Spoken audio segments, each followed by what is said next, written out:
क्या गुरुदेव हम जिस सेक्टर में रहते हैं उसी सेक्टर के मंदिर में जाना चाहिए, इससे ज़्यादा लाभ मिलता है, या हम किस हाँ हाँ हाँ, सभी मंदिर में जा सकते हैं? सब भूमि गोपाल की। अगर अगर देखिए, अब किसी अब जैसे कोई, अब इसे ऐसे समझा दूं मैं कि किसी के सिर माता रानी आई हुई थी। पहले बात तो सिर पे आती है, पता नहीं क्या मतलब, पहले सिर में कुछ गड़बड़ी होगी इसलिए वहाँ आती हैं।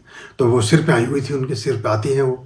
तो वो आई हुई थी, तो मैंने उनसे पूछा, मैंने कहा माता रानी तो शक्ति, जैसे अब आपने ये उपवास बनाया हुआ है, बड़ा चलन है, जिनको थोड़ा सा मानसिक विक्षिप्तता होती है वो ऐसी चीज़ें करनी शुरू कर देते हैं, या जिनका सम्मान घर में कम होता है वो ऐसा काम चालू हो जाता है। तो मैंने कहा जब वो अब यहाँ आई हुई हैं तो बाकी जगह जो दर्शन चल रहा है, जो चाहे वैष्णो देवी है, चाहे कामाख्या जी हैं, चाहे कोई सी जी, जितनी भी हमारी शक्तियों के मुख्य केंद्र हैं, वहाँ तो अनुपस्थित है वो। तो जिन लोगों ने अभी दर्शन करे, पूजा पाठ किए, उन्हें लाभ मिलेगा कि नहीं? वो बोली जी मैं आपको असली बात बताऊं, मैं तो घर में अब रौब चल रहा पूरा। अब कोई पहले ना बात सुनता था ना कोई खाने को पूछता था, अब तो आगे सारा दिन पैर दबा रहे हैं सारे के सारे।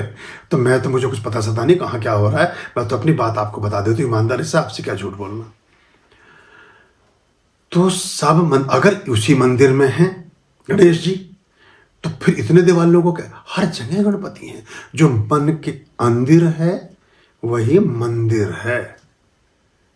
जहां बैठे हो, जब जरा गर्दन झुकाई, देख ली तस्वीर है यार, थोड़ा सा अंदर की तरफ डुबकी मारो तो बाहर के प्रतीकों से भी मुक्ति का मार्ग प्रशस्त होगा। ये तो अभी अब मैं थोड़ा सा आपको एक विग्रह पर केंद्रित कर रहा हूँ। एक स्थिति भी ऐसी भी आएगी कि जो सूर्य टंगा हुआ है ये आपका दीपक, और चंद्रमा टंगा हुआ है ये आपके रात्रि का एक प्रकाश स्तंभ, और बस चल रही है जो सांसों की माला पर सिमरू में तेरा नाम। अब ये सारे के सारे जो संवाद थे परमात्मा के लिए लिखे गए थे, फिल्म वालों ने उठा उठा के इनको फिल्मीकरण कर दिया इनका। तो जैसे आरोह अवरोह हो रहा, वही तो विपस्सना है कि उसी से सांस जैसे चली है, वैसे ही आप परमात्मा के नाम को सुमरन करते रहें। तो वही सबसे बड़ी अरदास है, जो गुरु नानक देव जी ने भी कहा कि ये जो टंगा हुआ है आकाश में सूर्य, यही मेरा दीपक है।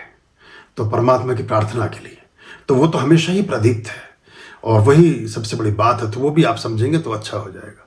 कहीं पर भी जाएं, किसी भी सेक्टर में जाएं, सबसे नज़दीक सेक्टर जो है वो आपकी वाणी से हृदय तक का है। पहले इधर वाले सेक्टर की तरफ घुमाओ, फिर बाकी सेक्टर तो हमारे बसाए हुए हैं मनुष्यों के।